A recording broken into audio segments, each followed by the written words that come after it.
Hello, everyone. Welcome to Forum Friday. And on Forum Friday, Mark and I will look at the forums every month to see what's going on. So we are moving, and we are moving because we have a new membership platform, and we are therefore moving the discussions onto LinkedIn and Facebook. So our forums are going to live on the Baking Industry Professionals group page on LinkedIn and Facebook. Okay, so we're just going to grab the conversations from there every month moving forward. All right, Mark, before we close this chapter on the forums at Bakerpedia and moving on to Facebook and LinkedIn, what did we get in the past month? All right, we have a couple of interesting questions here. One I found interesting, was able to do a little bit of research myself to make sure I got some good sound information for our user for Funmilola. And Funmilola was asking about how much sorbic acid preservative can be used for 1 kilo of fruitcake. And they urgently needed an answer. So I tried to get this responded to as soon as I could. Not knowing where Funmula is, I can only quote by the U.S. Code of Federal Regulations, and sorbic acid is GRAS, which means it's generally regarded as safe.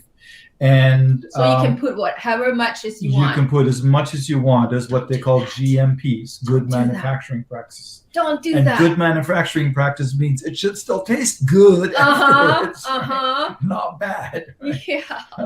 And so, and it means you can put as much as you want, but if you put more, you're not going to get any benefit out of it. It's just going to taste horrible. Yeah, I don't think you should dose based on percentage, and you should dose based on pH. Right. So it depends on the composition of your formula and what pH you want to reach. If you're trying to get somewhere around between 4.5 and 4.8 would be really good for some mold preservative in your fruitcake.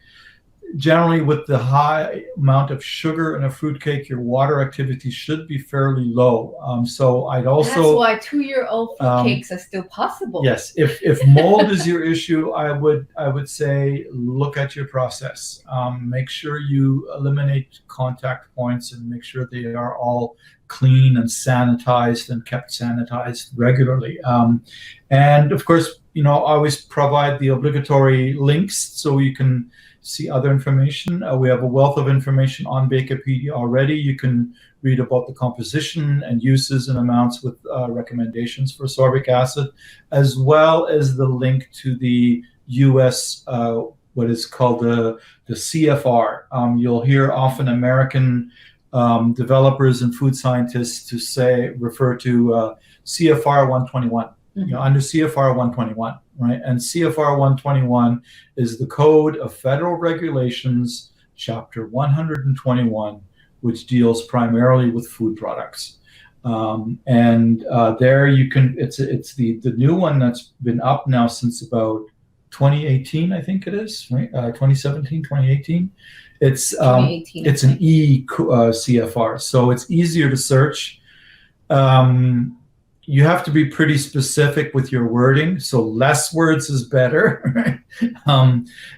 But it is pretty easy to search. But I provided the link directly to the sorbic acid regulation, which basically states, go for it. So hopefully we have helped Morenke Funmolia. And I asked our baking innovation consulting colleague, Richard Charpentier. I tagged him there, and I have to maybe give him a little bump, maybe if he can add his opinion, because I know he has a lot of experience and expertise with the different preservative acids and the uses, especially where he used to work in the snack business and stuff. Yeah, he's got so much experience. Then we have a possibly, I'm going to say possibly something got lost in translation. Volcan is asking about if it's possible to get a long shelf with a high pH in a tortilla. And we've had a member, Mahmoud, who is joyfully learning from all of us and contributing. Mahmoud has very correctly stated that a high pH will encourage early mold growth. That's correct. And what he needs to do is lower pH. And Mahmoud says he uses citric acid, which in tortillas will work reasonably well. It could. Calcium propionate or sorbic acid might be better. Since there is no yeast, sorbic acid is okay. Sorbic acid is not used in yeast products because it will kill the yeast. The yeast cannot ferment.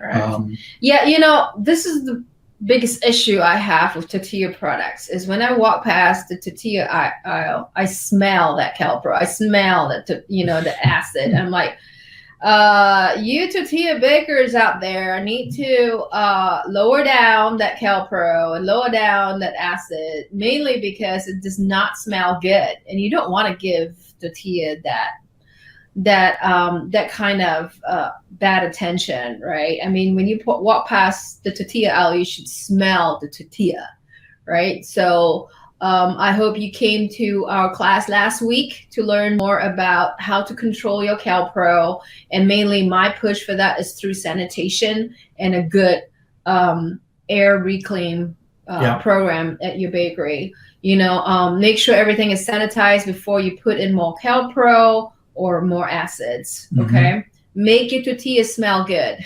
Yes, yeah. That's my only comment on that. Maybe they don't want to ship to you more than once a month or something. I am just like tortilla bakers could be doing better than that. I feel like I'm hoping that the bread bakers don't get there. The bread bakers don't put in so much Calpro or cultured wheat or acid into their products, so when you walk past the bread aisle, it smells like the tortilla oil. So I hope this gives some change to the tortilla bakers and understanding you really don't need to put that much. Yeah, one of my favorite stories on that I like to relay in this type of talking about why I always keep pushing to look at your process first, make sure that is literally clean, right? As I worked with a customer in Israel many years ago and developed a kind of like a cake mix, like a loaf cake mix for them, right? It's like a small bar loaf. It's quite popular at certain times of the year. And so they then contacted us and they were saying, can you put some more calcium propionate into the mix? Is that possible? I mean, it's not good. And I said, why? What are you talking about, right? I mean, there's so much sugar in it already and everything, right? And he says, well, like 30% of my cakes are going moldy. And I said, well, if it's 30% of your cakes, it's not the mix. It would be, if it was the mix, it would, and not enough Calpro, would be 100% of the cakes. So it was contact points and airflow in the manufacturing process. And once they went back and checked that and got it under control, everything was fine, right? Yeah. Sometimes it's not the preservative. Sometimes it's just a very simple thing like sanitation and less touch points. Yeah, absolutely. Yeah. Hey, Mark, I wanted to thank you for baking this delicious buns last week. Oh, thank you. Yeah. You enjoyed those, eh? Yeah. I do. Yeah. Sorry, but they are brioche buns with onions from Top Taste. Top Taste. Yeah. Crispy fried onions that's gluten free. They did not use any batter in here. Okay.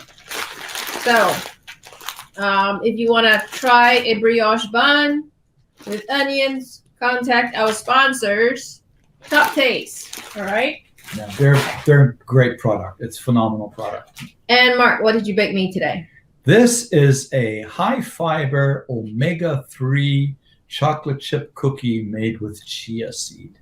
We have upcoming it's got video. a crunch to it. What is it in there? So there's actual whole chia seeds. Oh. And then the brownish color, as you can see. Let me take a product. I think I have it here. Yeah.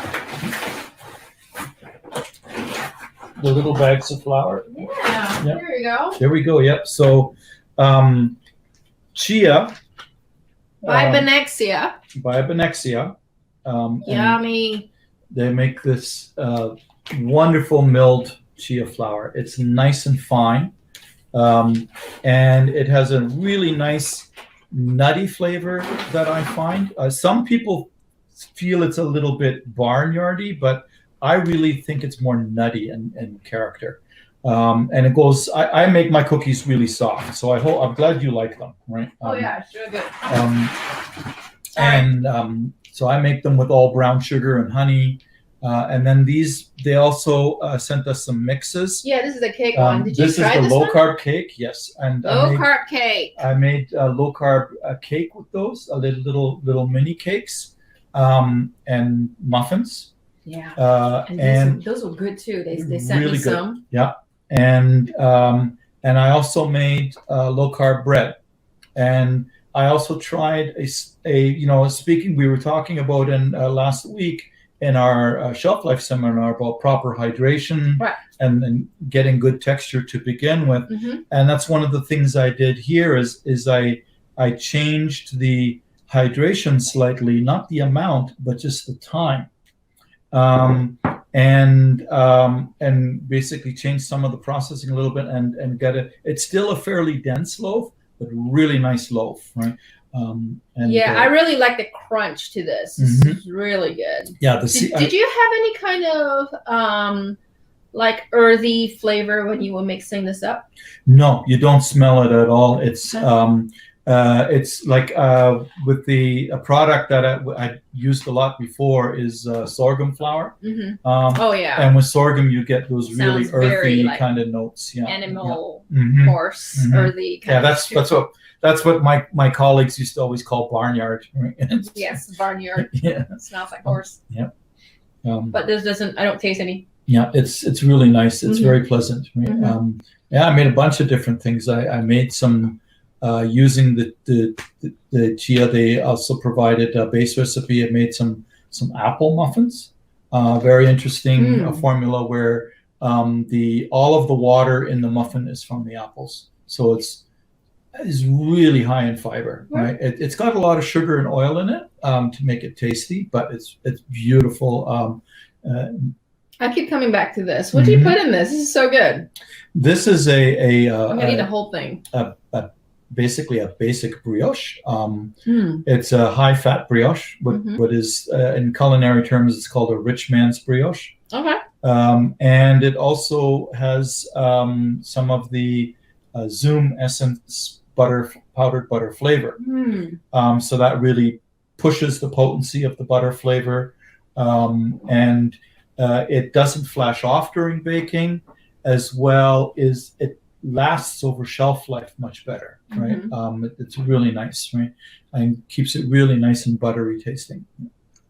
Natural flavor from Zoom Essence. So all their flavors are natural, and they're powders, and everything that I've used, the dosages are right where they need to be. When they suggest 0.4%, I use 0.4%, and I'm perfectly happy with the flavor. And 0.4 is really low. 0.4 is really low. Yes, yeah, they're very concentrated, so you use little. And I used to actually work with their senior product developer at ADM, and he was on the flavor side at ADM, so he knows how fussy I am. And, and we used to often have discussions about, that level, I don't taste anything. He says, well, it's flashing off in the baking. Oh, Go that's more. the problem. Yes. So with a lot of liquid flavors. Yeah.